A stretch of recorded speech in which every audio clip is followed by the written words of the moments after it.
So, welcome everybody, and thank you so much, Nikki, for joining us today. This is a fascinating topic and something that I think is going to be really enlightening for all of us.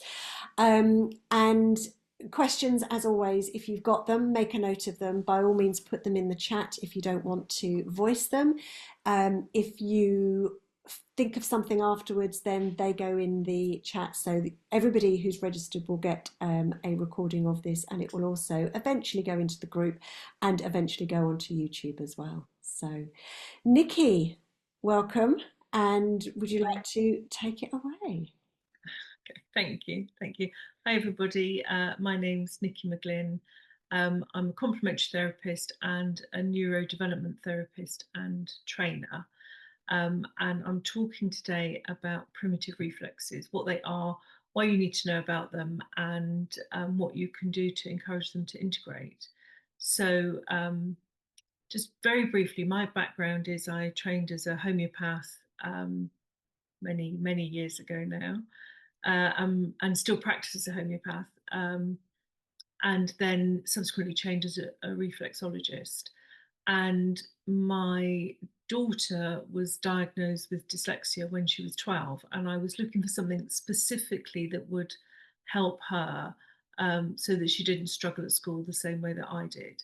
And that was how I stumbled across the world of primitive reflexes. Found it absolutely fascinating, trained to help my daughter, then trained to help my clients, then became a trainer myself, and subsequently have written my own training course in order to try and share this with as many people as possible. Because I think that understanding primitive reflexes is a really important part of human development and is a really useful thing to know as a therapist, because often when people don't recover as we expect them to, or they don't make the progress that we think they can make, or we just want to help and support our clients a bit more, understanding about primitive reflexes really can make a difference.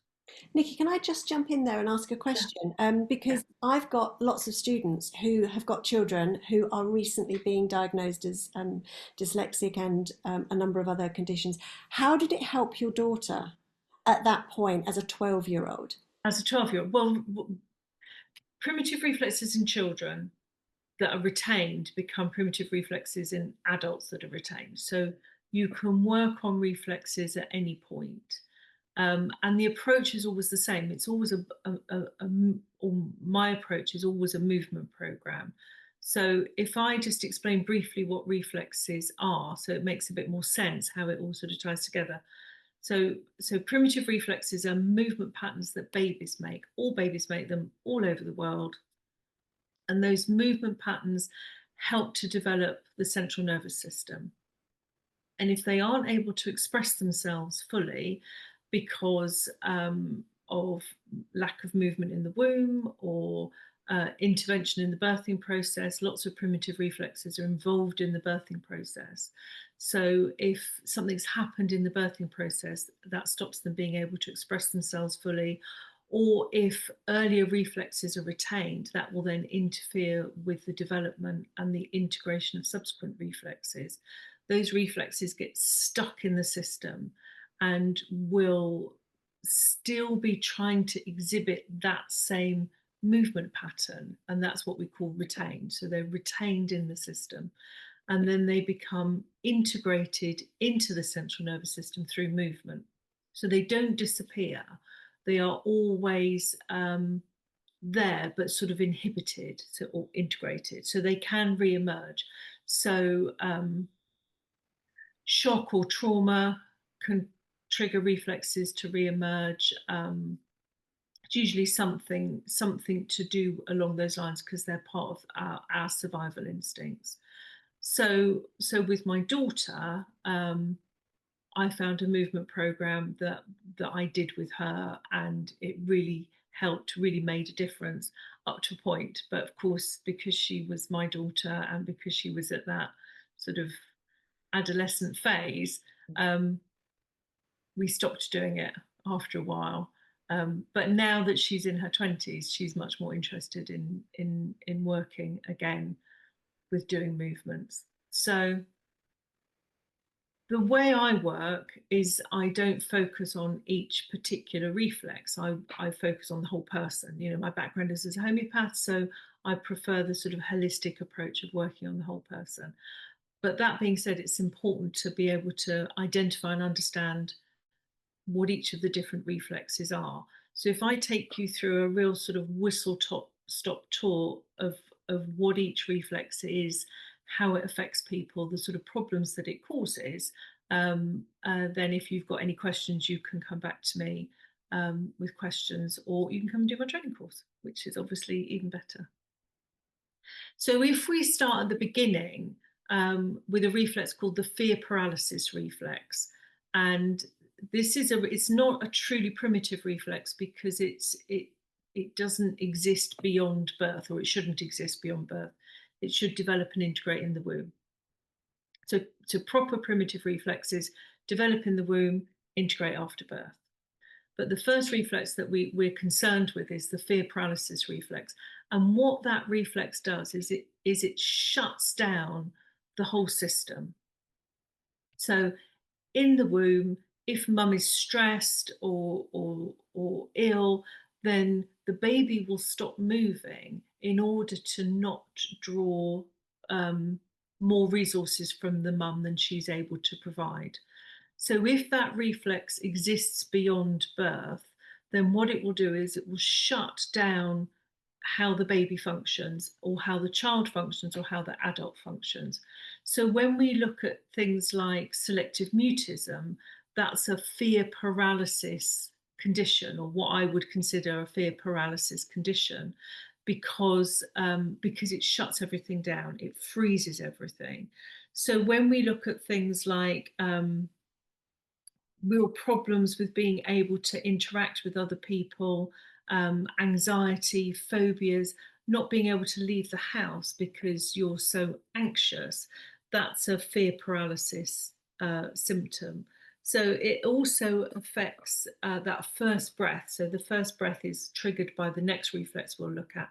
But if the fear paralysis reflex is really strong, it will interfere with that ability of the baby to take its first breath. And then we see that translate into breathing problems, shallow breathing or breath holding, which is why sometimes when people do breathing exercises, they can be really difficult or really triggering for people to do, because though this reflex and the next reflex, the Moro reflex, will override that ability to be able to take deep breaths and hold your breath and those kind of issues around breathing. So when we look at things like therapies that involve breathing exercises and people struggle to do them, this can be why. It can also trigger panic attacks. It's a very strong reflex that's associated with low self-esteem and also perfectionism. So there is this sense that they can't do anything well enough. And often children who won't attempt things because they think they're going to fail, it's because that fundamentally they have this fear paralysis reflex that sits behind this. So they will avoid doing anything that draws attention to themselves. The real main theme of this reflex is don't look at me, don't touch me, don't talk to me, leave me alone. And you see it sometimes in babies who cry, and when you pick them up and rock them to try and soothe them, they just cry more. And it's because they just want to be still.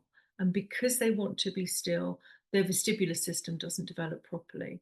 So they'll have balance problems or issues around travel sickness, or problems with going on swings or roundabouts. Anything that involves too much movement will really affect them. So that's the first reflex. It plays a big part in children who struggle with school. It can play a big part in things like eating disorders. So trying to stay in control of what's going in, or anxiety about trying new foods, or really about trying anything new. So it really causes lots of problems. And a lot of the adults I see will have this reflex that's causing them a problem. So the second reflex, which is in partnership with this fear paralysis reflex, is the reflex called the Moro reflex. This is the only reflex I've ever known people have ever heard of, and it's the baby startle reflex. So it's the reflex that when you have a new baby and you jog the cot, and they'll do that sort of fling their arms out in that sort of startle thing. That's the Moro reflex. Now, if that stays retained in the system, so it should have integrated into the system after about 3 months. If it stays retained into the system, again, it causes lots of problems around anxiety and panic attacks, like the fear paralysis reflex. And it's the reflex that when you see like YouTube videos or TikTok videos of people doing those really over dramatic startle, somebody comes up behind them and blows a horn and they do that huge startle. That's the Moro reflex that is unintegrated, and it's a really, really horrible thing to experience because it ties in with the vagus nerve and it ties in with that whole fight flight response. So it's really aggravating of your system when that happens. So problems that I see it cause are, as I said, panic attacks, anxiety. But rather than that shutdown of the fear paralysis, it manifests much more in that fight flight response. So children who have really big temper tantrums, children who become aggressive, adults who are aggressive unnecessarily. And it comes from this place of not feeling safe in the world. So we lump together the fear paralysis and the Moro reflex as fear reflexes. But actually, what they do is they stop you from feeling safe. So if you don't feel safe in the world, you have to do things to try and manipulate your environment in order to feel safe. So when you have children or adults who are very manipulative or controlling, often it's because of this Moro reflex that sits behind that, because they're just trying to make themselves feel safe. Again, it's another reflex of motion and travel sickness because with the Moro reflex, as babies do this gasp, their head goes back, so it affects your vestibular. Anything that affects how your head moves backwards and forwards affects your vestibular system. Because they are living their life on sort of red alert, they often have problems sleeping, and they often have issues around food in that they crave sweet food, or they just want to eat beige food. So beige food, chicken nuggets and chips, basically. So children who have those very restricted diets, often it's because these reflexes interfere with their ability to either try new things, or they want things that can be very, very easily digested and very quickly turned into sugar. So those sort of over processed foods will fit that bill. They're very quickly eaten, digested, very quickly turned into sugar, so that they are ready for that fight flight response if they need it. So those sort of people who live on red alert, they'll often have very sudden drops in blood sugar levels. So they'll be suddenly very exhausted. So they're kids who are on the go, on the go, on the go, and then wiped out, and then on the go, on the go, on the go, and wiped out. Sometimes they are just on the go all the time. Because of where this reflex lives, it also really affects sensory processing. So problems with auditory processing, so not being able to listen well or find that things are too noisy, problems with regulating things that they feel. So they have a problem with textures of clothes or touch of clothes or how other people touch them. So their perception of touch can be distorted. They might struggle with bright lights or strong smells or strong tastes. So anything where that sensory processing is a problem, the Moro reflex is usually plays a part there. And the great thing about reflex integration and understanding about reflex integration is if you have a child who struggles with sensory processing, or you have an adult who struggles with sensory processing, a movement program will improve it. And often it's the first thing I see to improve once we start a movement program. Often that sensory processing calms down and they're much more able to tolerate sort of just being out in the world and life. So I think that's a really important thing to be aware of, because often with these conditions we think you just have to put up with it and and build your life around a child who can't cope with loud noise. But actually a movement program will improve that and make it a lot easier for them. So they're children who need routine, they're children who are upset by change, and adults as well. So if you work with somebody who gets very stressed because they have to change desk, or somebody new comes in and they want to open the window, usually it's the moro reflex that sits behind that. So it's really struggling with things being different, wanting things to be predictable, and so that you know what's going to happen next, because the world feels like an unsafe place. So if you don't feel safe in the world, the more you can control the world, the easier it becomes. So sort of general oversensitivity is part of that moro reflex picture as well. So those are the fear reflexes. The majority of children and adults I see have these as a problem. And when we look at children who are autistic, often these reflexes play a really big part. So this is why a movement program can be really helpful for those children. So then if we look at the neck reflexes, so the neck reflexes are affected by head position. So, so the first one we'll look at is the reflex called the tonic labyrinthine neck reflex. And this is a reflex that is affected by basically your head going forwards or backwards. So in babies, when their head goes forward, they collapse forward. When the head goes backwards, they overarch backwards. So if ever you've gone to put a baby in a car seat or a buggy, and their head goes back and you can't get them in, it's like they've gone all rigid. It's because of their head position has changed. So you don't need to do an elbow in the solar plexus like I used to do.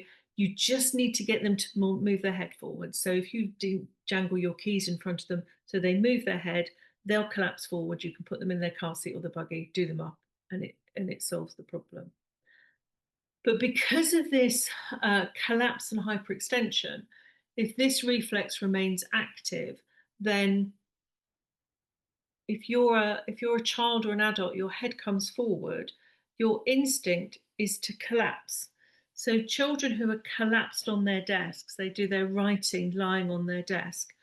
Often this reflex is part of that. And I'll say to parents, the problem with this reflex is your child can sit up or they can pay attention.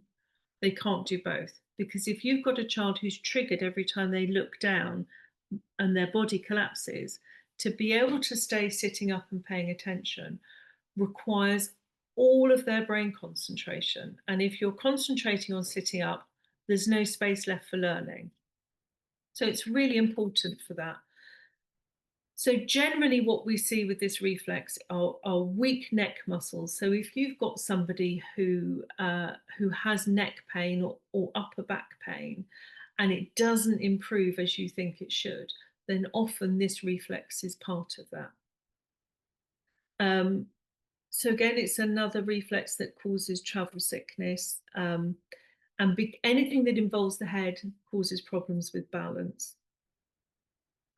And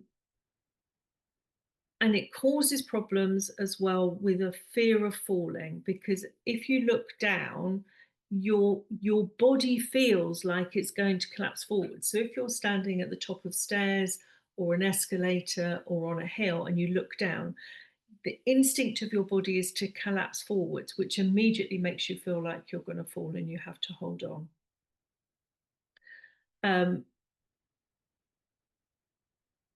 And because of this sort of collapse sensation, this rounding forwards.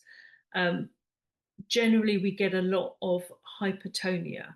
So children who are sort of a bit floppy, who don't like getting involved in sports, this is part of that. Or if it's retained the other way, and it can be retained either forwards or backwards, but usually both. But if it's retained backwards, then you have the opposite. So you have sort of hyperextension of children who are rigid down the back. So that way, sometimes you get children who toe walk because of this rigidity down the back. They are uncoordinated in their movements. They are very stiff and jerky.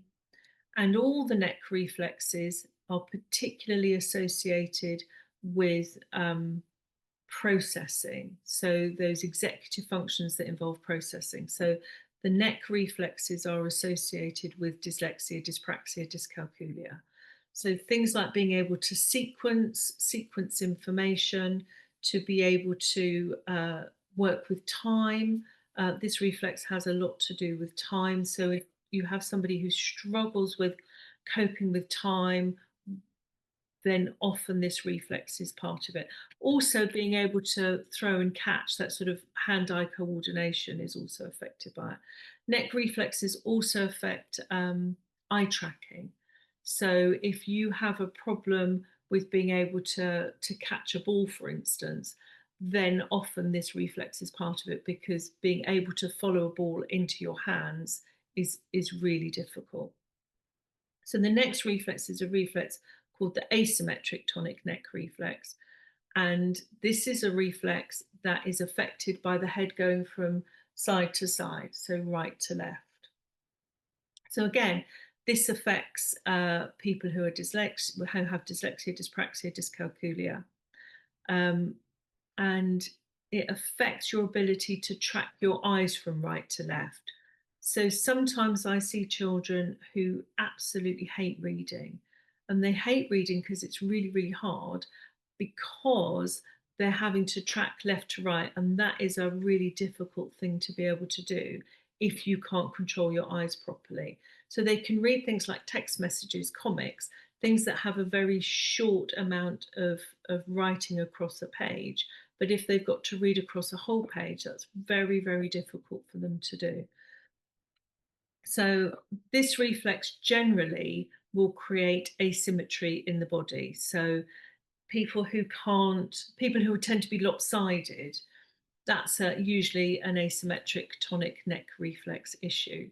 It causes problems with being able to cross the midline. So children who struggle with crawling, who struggle with coordinating both sides of their body together, problems with riding a bicycle. And the movement pattern in babies of this is that when babies turn their head to the side, the opposite side, their arm comes in, and the side they're turning to, their arm goes out. And the same with their legs. So on the side, the opposite side to the side their head's turning, their leg will come up. And the same side their head's turning to, the leg comes down. So you get this movement with a baby. Now, if you are riding a bicycle and you look behind you, turn your head to the side, this arm wants to extend and this arm wants to come in. So people fall off their bikes.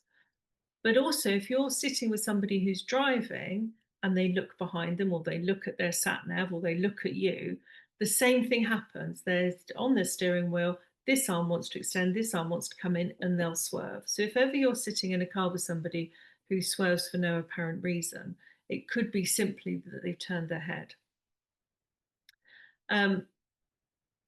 So this also creates lots of problems with handwriting. So again, they turn their head to the side, they're writing along their book, their head goes to the side, this arm wants to extend. So they have to hold this arm very tightly to be able to keep their hand on the page. So you'll see lots of handwriting issues, very scruffy handwriting, or they'll turn their page round and write uphill so that they don't have to cross that midline from side to side. They'll just keep going. So if you have somebody who struggles with handwriting, that's often what sits behind it. So problems with spelling, problems with grammar, problems with maths. People who have scoliosis, this can be caused by this neck reflex as well. So the last neck reflex is one called the symmetrical tonic neck reflex. That is, although it's a neck reflex, it doesn't actually affect your neck, it affects your core. So people who have a weak core, children who don't crawl will often be because this reflex hasn't integrated. So very similar problems to both of the previous neck reflexes that we've talked about, but problems with eye accommodation, problems with being able to focus on a page can be this neck reflex problem. Problems with being able to sit upright. So there are children who tend to, when they sit on the floor, will W sit. So they'll sit, rather than being able to kneel, they sit with their bottom on the floor and their lower legs out to the side. So their legs make a W shape. Because generally there's an instability there because their core is so weak. So are you with me so far?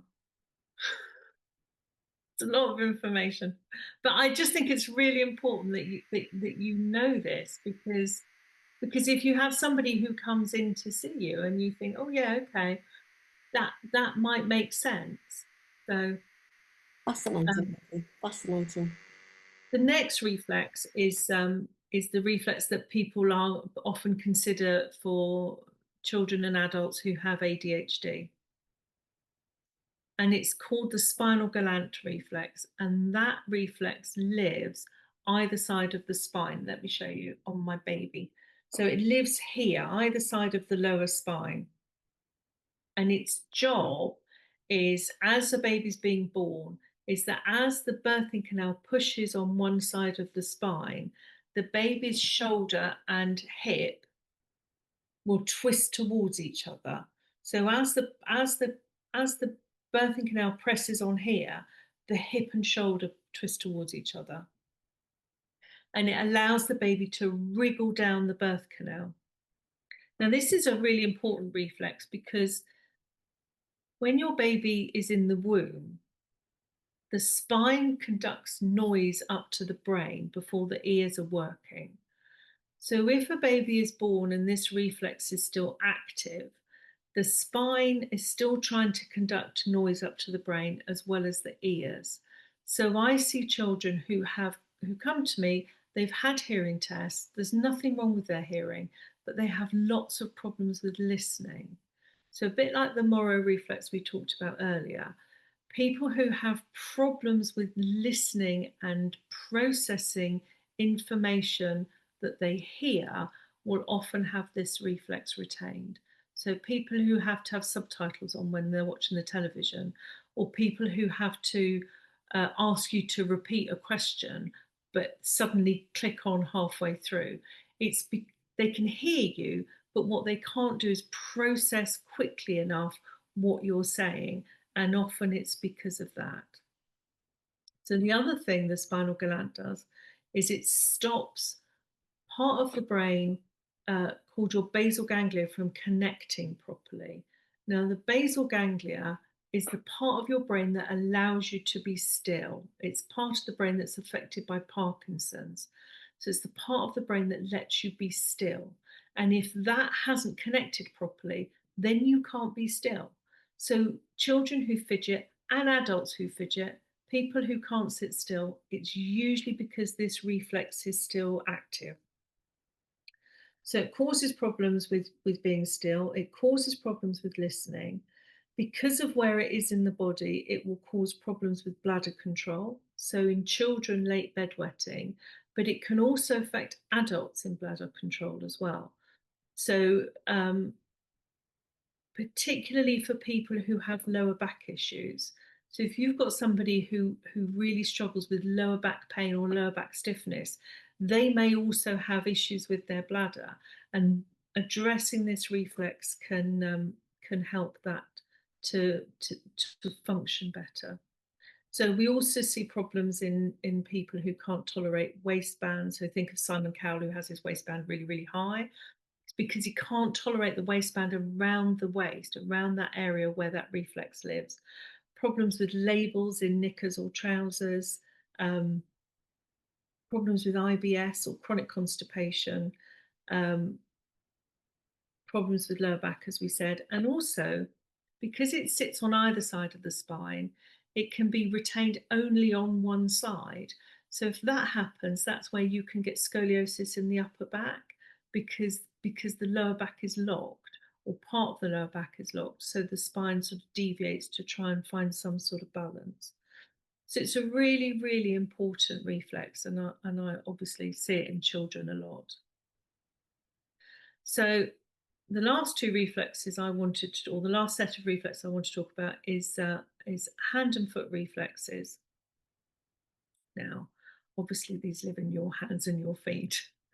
So hand reflexes are really important because they are part of the extension of the moro reflex. So that fear reflex we talked about right at the beginning, the hand reflexes are affected by that moro reflex because of the holding on and letting go part of that reflex. So there's two hand reflexes, the Babkin reflex, which holds on, which lets go rather, and a palmar grasp reflex, which holds on. So what we see with these is problems with writing and not being able to move your mouth. So children who, as they write, and adults, they stick their tongue out or they mouth as they're writing, or they're cutting with scissors and they have to open and close their mouth as they're writing. It can cause problems with lots of dribbling. But interestingly, because of that link with the mouth, a lot of children with speech problems will also have problems with their hand reflexes. And by working on those hand reflexes, you can improve speech articulation and function. So if I have children who have speech problems, it's working on the hand reflexes that often will really make the difference. So because of the holding on and letting go aspect of them, this also translates into emotional issues. So children who are really attention seeking or who are really clingy, but also people who are compulsive collectors or hoarders. So it's that holding on and not being able to let go of things will make people hoard. Problems with friendships, problems with peer relationships as well. Problems with being able to express your thoughts in writing. So again, if you have your asymmetric tonic neck reflex retained, which is this one, which causes problems with writing, and a hand reflex retained, then that can really cause problems with being able to get your thoughts down on paper. Also problems with children who can't hold a pen in a tri-point pincer grip, or hold their cutlery. If they have retained hand reflexes, often their palm will be really, really sensitive. So holding a pen normally, your fingers tend to rest in the middle of your palm, and that can be really uncomfortable. So people who hold their pens really awkwardly, hold their cutlery really awkwardly, can't bear to have dirty hands, will often have retained hand reflexes. But also people who have a compulsion to put their hand to their mouth. So people who smoke, people who bite their nails, suck their thumbs, suck their fingers, compulsive eating often can have a hand reflex component. So they have a really big impact on how we behave. And then the foot reflexes will affect, again, they're linked to those fear reflexes, so they can be really important in being able to encourage those fear reflexes to move on. But they cause problems with gait, with how we walk, with balance, with knee problems. So if people tend to walk on the inside of their foot or on the outside of the foot, often that can be foot reflex issues. And similarly, that letting go, holding on and letting go of relationships, and being able to be out in the world. That problems with actually being able to be out in the world can be a foot reflex issue, but also things like pronated ankles or having problems walking on uneven ground. Those kind of things can all be to do with foot reflexes. So when we're looking at where reflexes are retained, usually I'll do a questionnaire to be able to work out what's going on for people, where their problems sit, and then do a physical assessment. And because these are all movement patterns, we can do a physical assessment to see where these reflexes are retained. So can somebody move their head forwards and backwards without the rest of their body having to move? Can they move their head from side to side without their arms having to get involved? Can we touch their lower back without them having to big twitch? So those are what we look for. And then we look at movements that can encourage these to integrate. So there are lots of different sorts of movement programs. I use one that involves, to begin with, lying on the floor and being rocked, or lying on the floor and rocking yourself. Because when we look at doing a whole body movement that involves the head as well, that will often integrate lots of reflexes at once. When we develop, we don't develop this reflex, then this reflex, then this reflex. They all work together to get us born, to get us being able to look for food, to be able to get us to roll over, and start to get moving, get up on our bottoms and sit upright, get on our hands and knees to be able to start crawling, and eventually get up and walk. So if we look at whole body movements, then we're much more successful in encouraging these reflexes to integrate and supporting our central nervous system to be able to get these reflexes to integrate. So really any sort of movement is helpful. Rhythmic movements are really helpful. The brain loves rhythm. We see that in babies. Babies love being rocked, unless they've got fear paralysis reflex and you can't do anything with them. But babies generally love being rocked. Children like swings, roundabouts. The single best thing you can do for development are log rolls down a hill, because they help with our vestibular system, they help with all of those reflexes to integrate.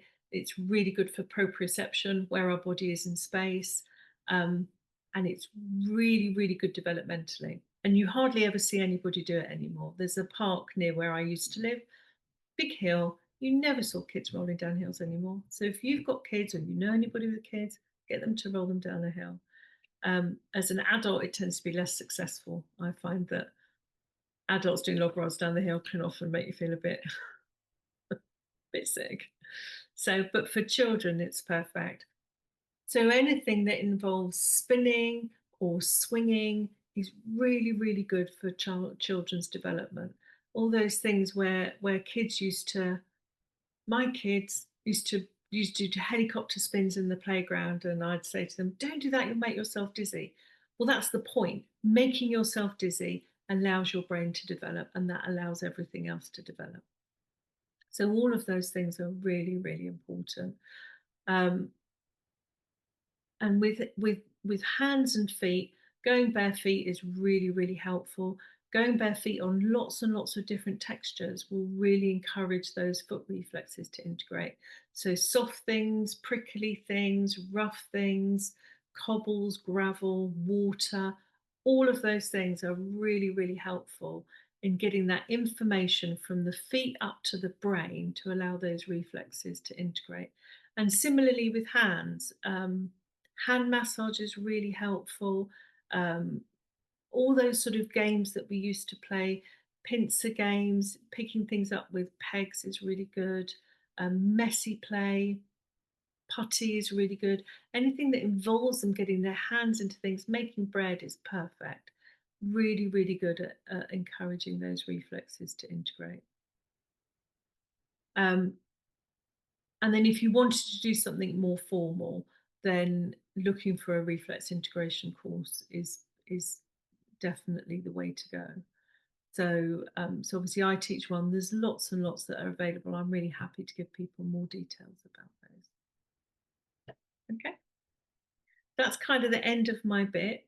But does anybody have any questions? I think it's absolutely fascinating. And one of the things that I heard recently, there's a few things that have triggered off there. I worked with a early years provider developing their apprenticeships, and there's a lot of the learning that they now have as part of their curriculum, which links like the messy play and the various bits and pieces, which reinforces what you've said, but also listening to a talk about how children swing their heads from side to side when they're in bed, and parents who say, stop doing that, you'll match your hair, and all of the things that a lot of parents do, thinking that they are being helpful. A lot of children and babies naturally do it because, as you say, it's the kind of the process. So Yeah, yeah, kind really of, and things like the traditional nursery rhymes that we used to do, yeah. uh, with actions. A lot of those are really helpful for developing and integrating those reflexes. You know, from Incy Wincy Spider and round the garden and this little piggy went to market, all the way to things like row row row your boat. So that going forwards and backwards is really helpful. Or uh, in and out the dusty bluebells. So things where you're going up and down, those whole body movements that we used to do. Um, hopscotch is brilliant as a game to help with that. Anything that goes up and down helps with this.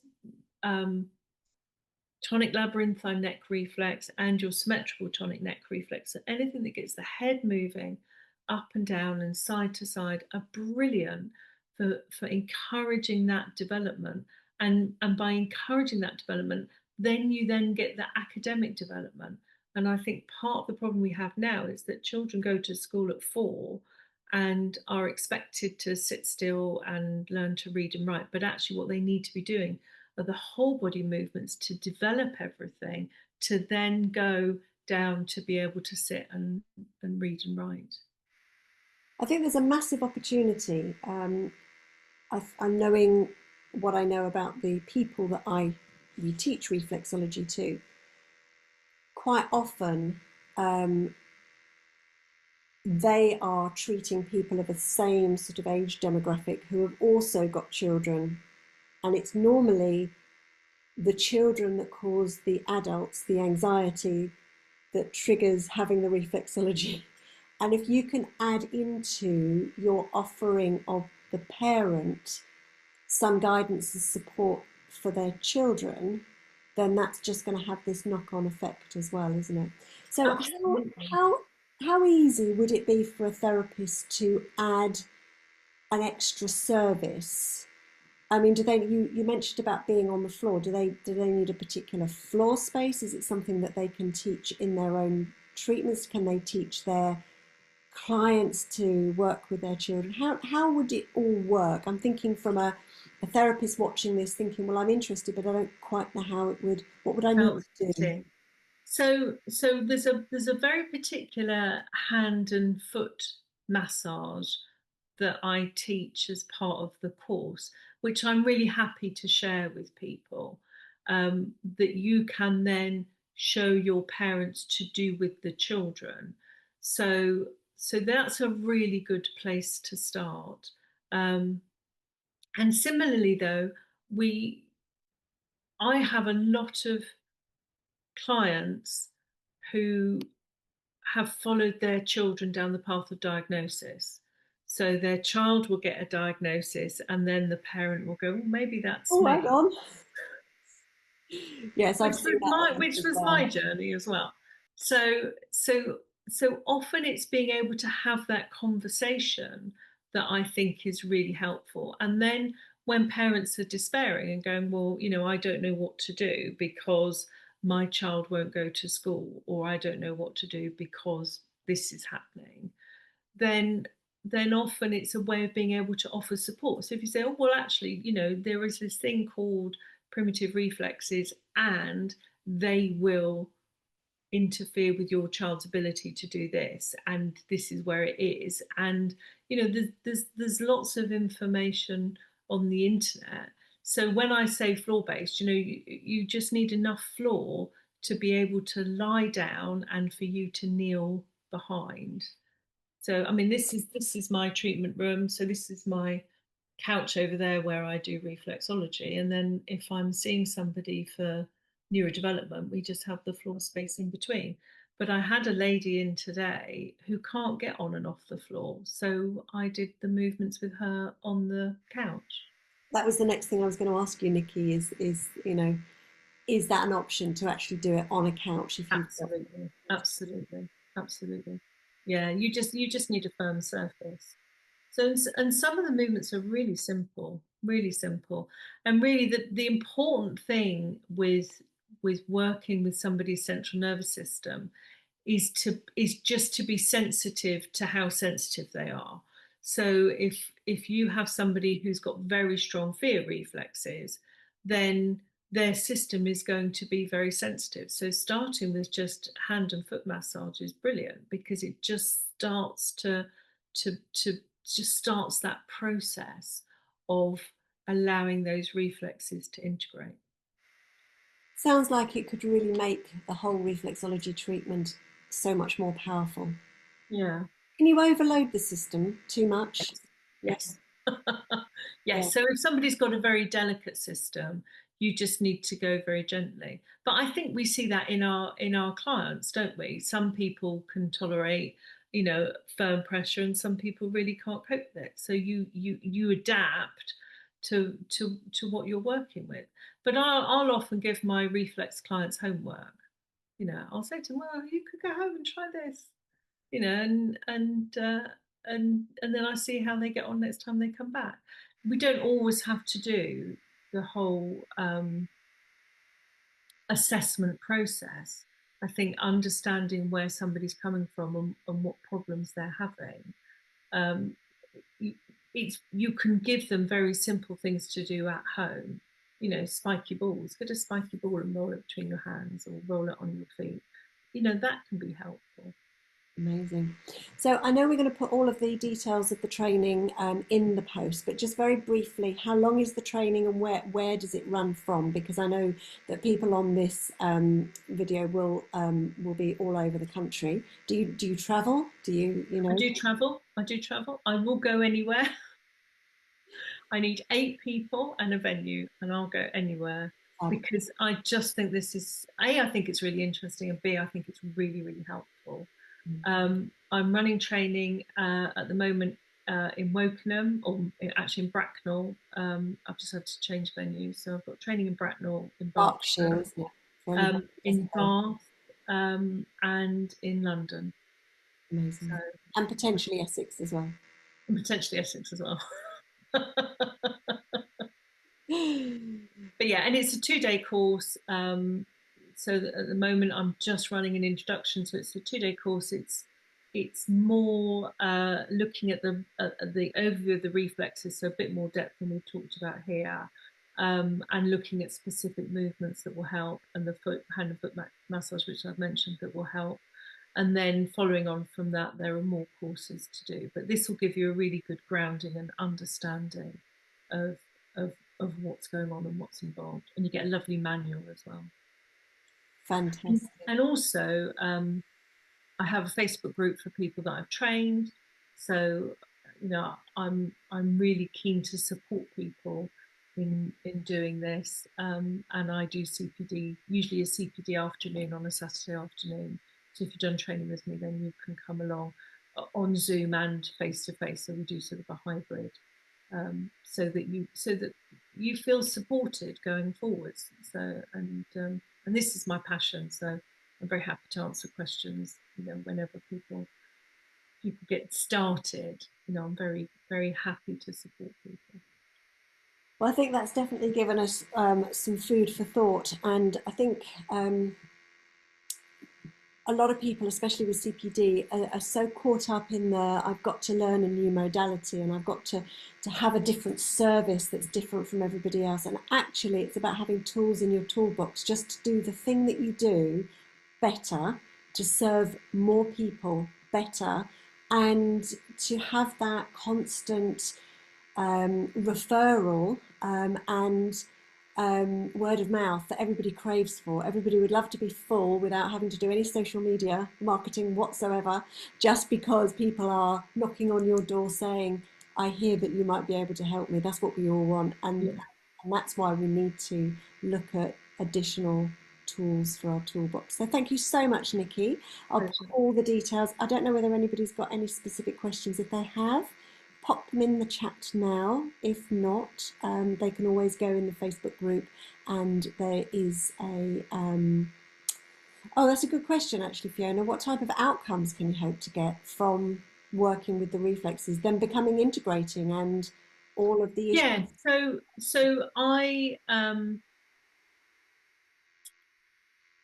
everybody that I work with as a neurodevelopment client, if they follow a movement program, they all improve, which is a really lovely thing to be able to say. I'm always a bit nervous when I say that because I think somebody's going to prove me wrong. But if they follow a movement program, they all improve. How much they improve depends. It's all a really individual thing. So we're looking to get those reflexes to integrate, but that isn't always my end goal. What I'm looking for when people come to me is an improvement in their symptoms so that they can function better in the world. So it's never about a cure. There is a lot of people saying, oh, can you cure autism? Can you cure this? We don't need to cure it. What we need to do is to make life easier. So, I have children who come to me who are at the point of getting expelled. And, after not very long, we get to the point where they can tolerate being at school. Their emotional regulation is better. Their sensory processing is better. Their handwriting is better. They can read more easily.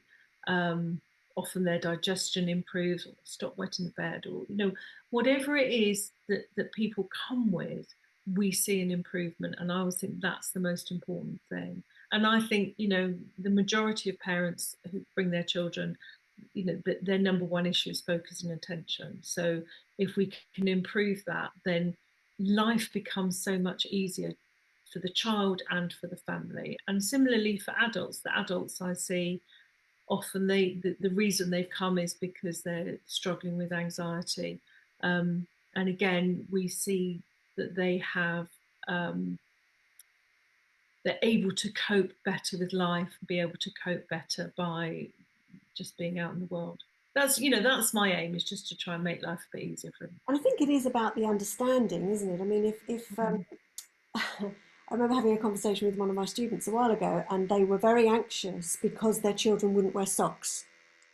And we were talking through what's the problem with her not wearing socks? And she actually came to the realization that it was all of her stuff about what she thought might happen. And, at the end of the conversation, she sort of said, okay, I'm going to give it a try. I'm just going to let her not wear socks and see what happens. And that's what you want. And I was thinking very much of the child who's on the desk not being able to sit up, but actually is listening. And Yeah. if parents and teachers, Yes. importantly, understood that, they wouldn't try and force them to do something which is actually detrimental to their learning. So, Exactly, yeah. exactly. And these children who have these, great big meltdowns and or aggressive at school or whatever, if we can change our view of them and see that actually it comes from a place of not feeling safe rather than a place of just being aggressive, I think it changes how we see our children, and I think it changes then how we treat them. We can be a lot more compassionate Yeah. when we understand what's going on. And another really, really great question. And I'm sorry, I don't know your name. You've only got some initials on there. But do you have to have a reflexology qualification. No, This isn't linked to reflexology, is it it? isn't linked to reflexology. It's very We happen to confusing have a for lot of people. reflexologists in the group, but no, it's not. It's, Professional practice, though, am I assuming no, that they're I all teach parents, teachers, therapists. It's a very, very simple, very, very safe approach. yeah. So you don't need to have any other qualification to be able to access it. I'm very keen to teach this to other therapists because I think it can really transform how you approach clients and what you can do for clients who don't do as well as you expect them to. And and even for counselors and hypnotherapists and homeopaths, you can send people home with homework so that I think is then empowering for them. They can go home and they can go and do this themselves. And then that gives them back a bit of control over their lives rather than just having to rely on a therapist all the time. And I have to say, actually, as therapists, we have a lot of autistic ADHD diagnosed therapists who struggle in their own lives. So to actually just do it Absolutely, for self-learning to be able to absolutely. develop themselves. So thank you, Deborah. But I think self-employed people tend to be a bit neurodivergent because who wants to sit in an office all day? Absolutely not. Amazing. That has been amazing. And as Fiona has said, it's blown her away with the learning. So thank you very much for joining us, Niki. My pleasure. If My there pleasure. are If more anybody's got any questions, questions, do get in touch. I'm really always happy to answer questions. fabulous. Thank you so much. Thank you.